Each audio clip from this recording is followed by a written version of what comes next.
Hazrat Aisha radiallahu anha is said to be only a child of 9 when she got married to the Holy Prophet sallallahu alaihi wasallam. Who started this propaganda? None else but Sunni scholars.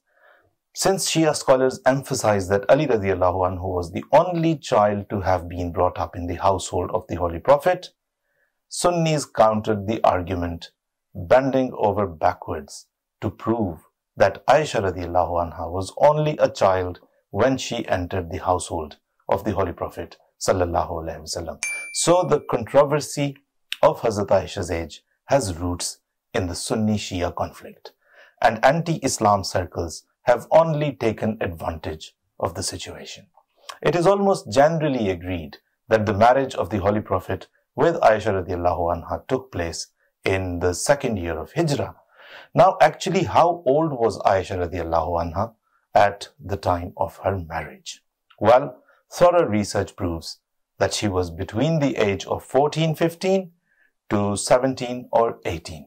For instance, al-Waqidi narrates on authority of Ibn Abbas that Fatima radiallahu anha was born at the time of the reconstruction of the Kaaba, meaning when the Holy Prophet sallallahu alaihi wasallam was 35 years of age. The same tradition goes on to say that Fatima radiallahu anha was born 5 years before the birth of Hazrat Aisha.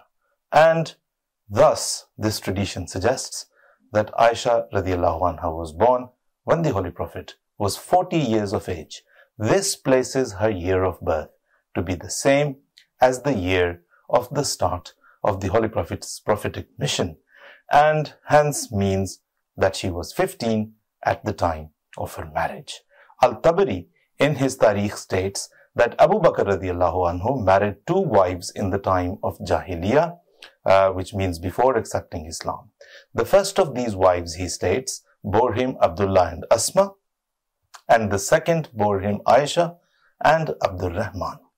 He goes on to state, Al-Tabari, that all 4 children are from the 2 wives of the Jahiliyyah days.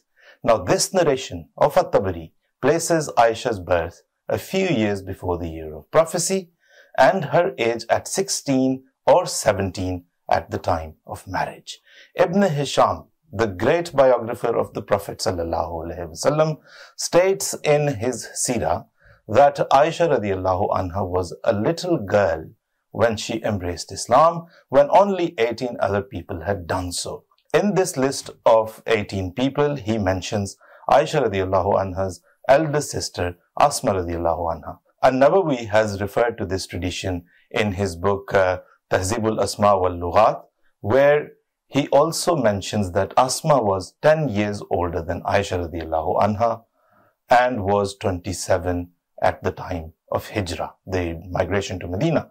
Now, this means that Aisha radiallahu anha was almost 17 at the time of Hijrah and 19 at the time of her marriage, which we've seen is almost unanimously agreed took place in the 2nd year of Hijrah. Then what is also important to remember in this debate is the level of numeracy and literacy in pre and early Islam days, where there were no calendars in place. The Hijri calendar, which starts from the year of the migration to Medina, was introduced 18 years after Hijrah in the time of Umar radiallahu anhu.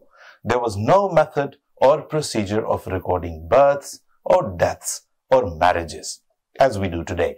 Such events were tied to other events of historical importance, like, say, a year or 2 after the Am al-Fil, meaning, when Abraha attacked the Kaaba, or so and so many years or months before or after the reconstruction. So while there is no denying that Aisha radiallahu anha could have been very young but mature at the time of her marriage, available historical resources suggest that she was in her mid to late teens when the Holy Prophet sallallahu alaihi wasallam married her.